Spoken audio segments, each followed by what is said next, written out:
અમદાવાદમાં ફટાકડા ફેક્ટરીમાં બ્લાસ્ટનો જે મામલો અમદાવાદ અને કપડવંજ બ્લાસ્ટનું કનેક્શન હવે સામે આવ્યું છે। અગાઉ 27 જૂને કપડવંજની ફેક્ટરીમાં એક ધડાકો થયો હતો। એક શ્રમિકનું મોત, 2 શ્રમિક દાઝ્યા હતા। કપડવંજમાં બ્લાસ્ટ થયો તે જગ્યાનો માલિક છે સાદિક સૈયદ। તો કપડવંજની જગ્યા અમદાવાદના મિતુલ પટેલે ભાડે લીધી હતી। હવે કનેક્શન જે સામે આવ્યું છે, વધુ તપાસ હાથ ધરાઈ છે।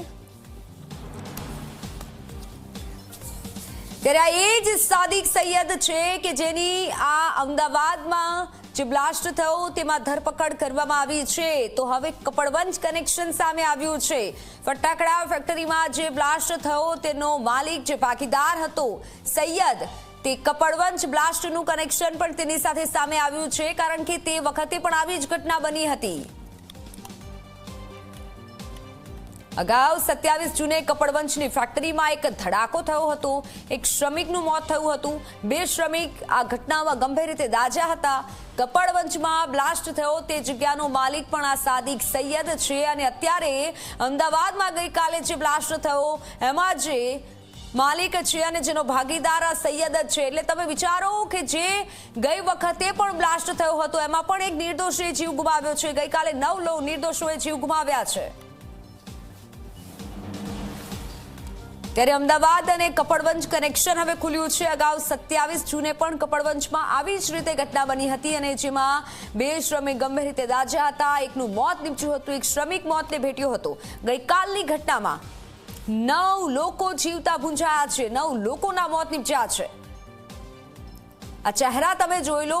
આ ચહેરા એ છે કે જેણે ગેરકાયદેસર આખી ફેક્ટરી ઊભી કરી રાખી હતી, શ્રમિકોને મજૂરોને કામે રાખ્યા હતા અને આ ગેરકાયદેસર જે ફેક્ટરી હતી તેના કારણે, આ બ્લાસ્ટના કારણે 9 લોકોએ જીવ ગુમાવ્યા છે। 9 પરિવાર અત્યારે નોંધારા થઈ ગયા છે। દાહોદનો એ પરિવાર, એક જ પરિવારના 7 લોકો હતા। ફોનલાઈન પર સંવાદદાતા નચિકેત જોડાઈ ચૂક્યા છે। નચિકેત, હવે કપડવંજ કનેક્શન પણ સામે આવ્યું છે કે ગઈ વખતે એટલે કે 27 જૂને પણ જે બનાવ બન્યો હતો અને જે બ્લાસ્ટ થયો હતો એમાં એક શ્રમિકે મોતને ભેટ્યા હતા અને અત્યારનું જે કનેક્શન સામે આવ્યું છે, શું કઈ અપડેટ મળી છે? ચોક્કસથી જે રીતે ગઈકાલે જે રીતે અમદાવાદના વસ્ત્રાલમાં જે રીતે ફટાકડાની ગેરકાયદેસર ફેક્ટરીમાં બ્લાસ્ટ થયો હતો અને તેમાં 9 વ્યક્તિઓના મોત નીપજ્યા છે। જો વાત કરવામાં આવે તો 27 જૂનના રોજ જે રીતે કપડવંજની અંદર ગેરકાયદેસર ફેક્ટરી ચાલી રહી હતી તેમાં જે રીતે વહેલી સવારના રોજ એક બ્લાસ્ટ થયો હતો અને ત્યાં આગળ જે રીતે છેલ્લા 1.5 વર્ષથી આ ગેરકાયદેસર ફેક્ટરી ફટાકડા બનાવવામાં આવતા હતા અને ત્યાં આગળ જે મજૂરો શ્રમિકો કામ કરતા હતા તેમાંથી 2 શ્રમિકો ગંભીર રીતે દાઝ્યા હતા। તેમાં એક શ્રમિકનું સારવાર દરમિયાન અમદાવાદ સિવિલ હોસ્પિટલ ખાતે મૃત્યુ થયું હતું। જો વાત કરવામાં આવે તો જે ફેક્ટરી છે, ફેક્ટરીનો જે જમીન માલિક છે સાદિક બડામિયા સૈયદ, કે જે ગઈકાલે જે બ્લાસ્ટ થયો તેમાં પણ તેનું નામ આવ્યું છે અને તે જે ફેક્ટરીનો પાર્ટનર તરીકે અત્યારે જે બહાર નામ આવ્યું છે તેની જ આ જમીન હતી જે કપડવંજમાં જે ગેરકાયદેસર ફેક્ટરી ચાલતી હતી। તે જમીનનો જે માલિક છે તે આ સાદિક બડામિયા સૈયદ છે। હાલ અત્યારે ખુલવા પામ્યું છે અને તે હાલ અત્યારે તેનું મૂળ તો કપડવંજ છે તે, પરંતુ ત્યાં તે બિઝનેસના કામે અને તેના ફેક્ટરીના કામે તે અમદાવાદ રહેતો હોવાનું જાણવા મળ્યું છે।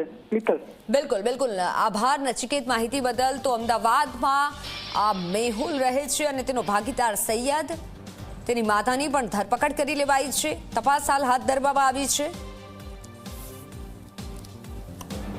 પણ કનેક્શન જે સામે આવ્યું છે તેને લઈને પણ તપાસ હાથ ધરાઈ છે।